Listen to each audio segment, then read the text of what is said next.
नमस्कार विद्यार्थियों, मैं डॉक्टर सिजाट सहआचार्य राजनीति विज्ञान राजकीय महाविद्यालय कोटपुतली। नए सत्र 2020 में आप सभी विद्यार्थियों का स्वागत है। हम एमए पॉलिटिकल साइंस में आपका जो 5th पेपर है आधुनिक राजनीतिक सिद्धांत, उसका अध्ययन अध्यापन करेंगे। इस पेपर का आपका जो पहला जो टॉपिक है जिस पर हम आज परिचर्चा करेंगे वो है राजनीतिक सिद्धांत। सबसे पहले हम ये देखेंगे कि एक सिद्धांत की आवश्यकता क्यों होती है, सिद्धांत से क्या अभिप्राय है, राजनीतिक सिद्धांत से हम क्या समझते हैं, राजनीतिक सिद्धांत के क्या प्रकार हैं और एक सिद्धांत निर्माण की क्या कठिनाइयाँ होती हैं। इन सब बिंदुओं पर हम परिचर्चा करेंगे।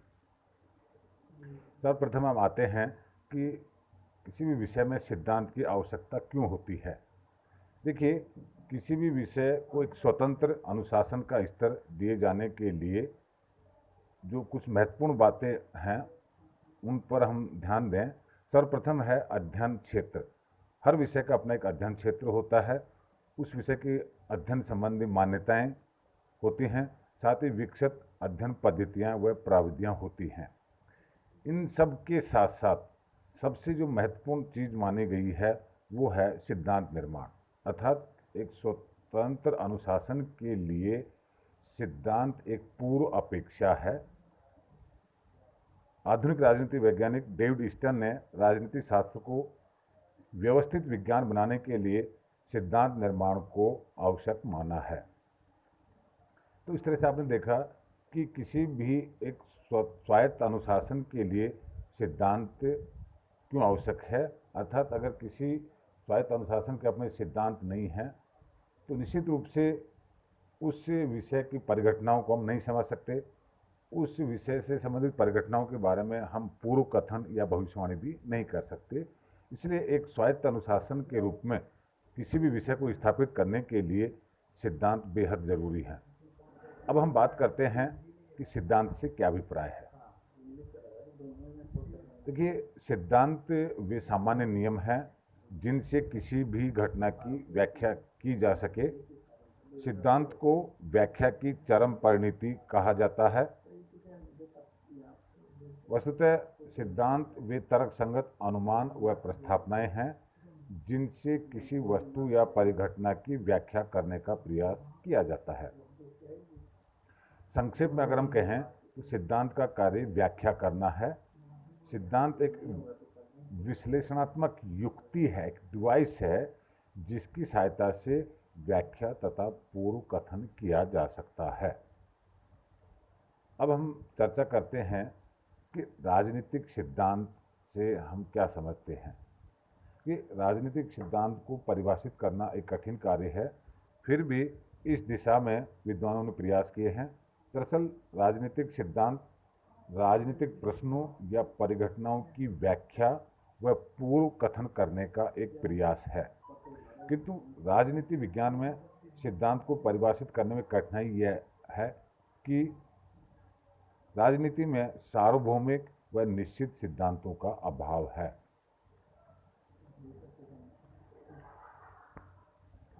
तीसरा जो बिंदु हमारा जिस पर हम परिचर्चा करेंगे कि राजनीतिक सिद्धांत के प्रकार।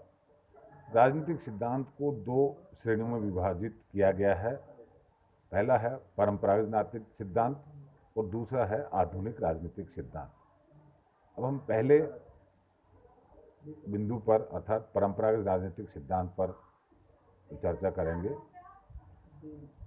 परंपरागत राजनीतिक सिद्धांत में राजनीतिक प्रश्नों का उत्तर ढूंढने के लिए काल्पनिक व दार्शनिक पद्धतियों का प्रयोग किया गया है। परंपरागत राजनीतिक सिद्धांत दर्शन के अधिक निकट व तर्क पर आधारित है। परंपरागत राजनीतिक सिद्धांत अध्ययनकर्ता के मूल्यों व आदर्शों से प्रभावित है, इसी कारण यह मानपरक व आत्मपरक है। परंपरागत राजनीतिक सिद्धांत का सरोकार चाहिए से है। इसमें तर्क व निगुणात्मक पद्धति का सहारा लिया गया है, इस कारण से इसे अवैज्ञानिक भी माना जाता है। इसकी दूसरी दुर्बलता यह है कि यह मूल्यपरक व आत्मपरकता पर बल देता है। प्लेटो से लेकर के रॉस तक परंपरागत राजनीतिक सिद्धांतकारों की एक लंबी सूची है। जो इस दृष्टिकोण के आधार पर सिद्धांत निर्माण करने का प्रयास करते हैं। दूसरा जो राजनीतिक सिद्धांत का प्रकार है वो है आधुनिक राजनीतिक सिद्धांत, पर हम पर चर्चा करते हैं। देखिए, आधुनिक राजनीतिक सिद्धांत में राजनीति का अध्ययन करने के लिए आनुभविक व वैज्ञानिक अध्ययन पद्धतियों का प्रयोग किया गया है। आधुनिक राजनीतिक सिद्धांत में मूल्यों, कल्पनाओं व तर्कों के स्थान पर तथ्यों पर बल दिया गया है। इसमें राजनीति को दर्शन से दूर ले जाकर विज्ञान बनाने का प्रयास किया गया है। अध्ययन की विषय वस्तु संस्थात्मक से मानव के राजनीतिक व्यवहार व प्रक्रियात्मक को अपनाने पर बल दिया गया है। अब हम एक जो महत्वपूर्ण प्रश्न है जिस पर हम चर्चा करेंगे वह है राजनीतिक सिद्धांत का पतन एवं उत्थान। देखिए, 20वीं शताब्दी के उत्तरार्ध में एक महत्वपूर्ण प्रश्न रहा जिस पर विद्वानों पर डिस्कोर्स या विमर्श हुआ। कुछ लोगों ने कहा कि राजनीतिक सिद्धांत का पतन हुआ, कुछ लोगों ने राजनीतिक सिद्धांत के उत्थान की बात भी कही।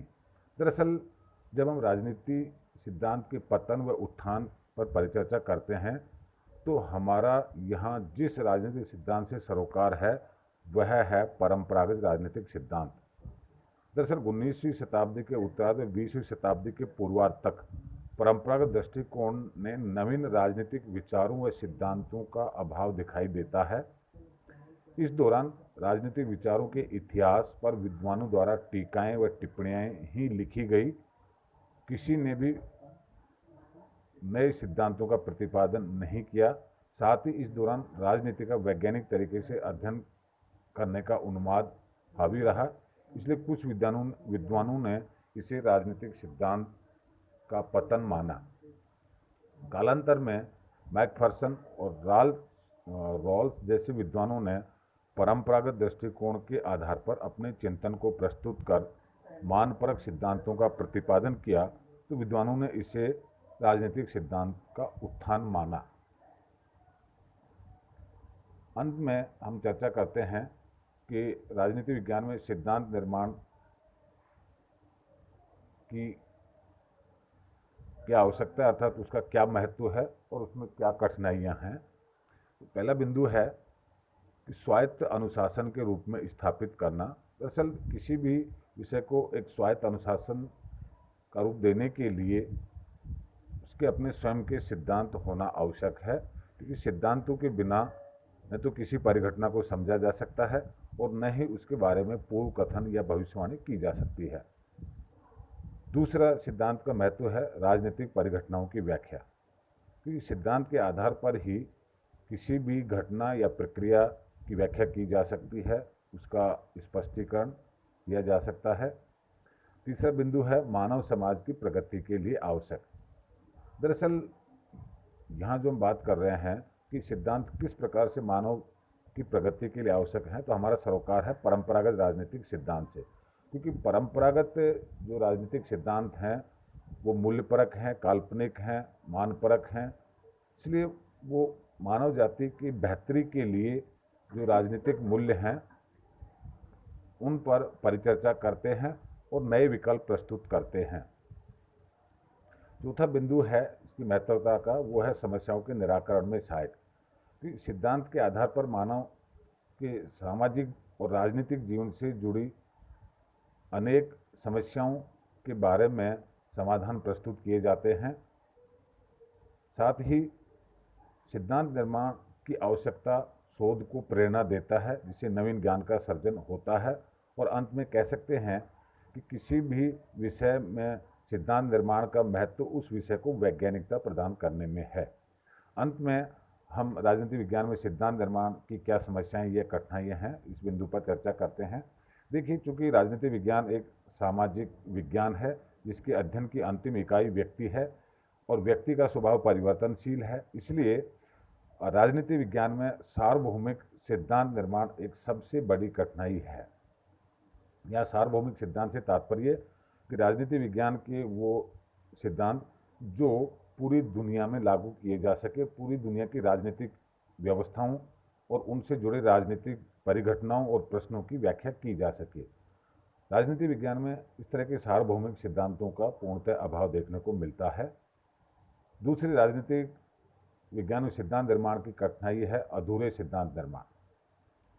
दरअसल यहाँ अधूरे सिद्धांत से हमारा सरोकार है कि यहाँ सिद्धांत के माध्यम से व्यक्ति से लेकर के व्यवस्था तक सभी बातों की व्याख्या, स्पष्टीकरण और भविष्यवाणी संभव नहीं होती है।